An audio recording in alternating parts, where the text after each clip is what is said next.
గుంటూరు జిల్లా మంగళగిరిలో good shepherd convent ఆధ్వర్యంలో బాలల హక్కుల ఉల్లంఘనపై అవగాహన సదస్సు నిర్వహించారు. బాలల హక్కుల ఉల్లంఘన కుటుంబం నుండి ప్రారంభమవుతుందని, కావున దీనిని కుటుంబ సభ్యులు పరిష్కరించాలని తెలిపారు. ఈ మేరకు సమస్యను ఎలా గుర్తించాలి, ఎలా పరిష్కరించాలో వివరించారు. బాలల హక్కుల చట్టాలు తప్పితే కఠినమైన శిక్షలు అమలవుతాయని హెచ్చరించారు. అన్ని జరిగేటువంటి అఘాయిత్యాలు కానీ, నేరాలు కానీ, తర్వాత వెట్టి చాకిరీ కానీ, వీటన్నిటి మీద కేంద్ర ప్రభుత్వం కానీ, రాష్ట్ర ప్రభుత్వాలు కొన్ని చట్టాలు తీసుకొచ్చింది.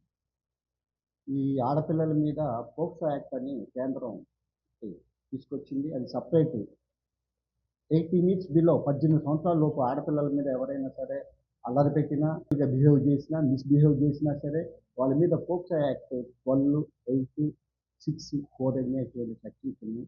ఆ పోక్సో యాక్ట్ పెడితే బెయిల్ కూడా ఉండదు. ఒక 90 డేస్ దాకా బెయిల్ ఉండదు. ఆఫ్టర్ ఛార్జ్ షీట్ తర్వాత బెయిల్ ఉంటుంది.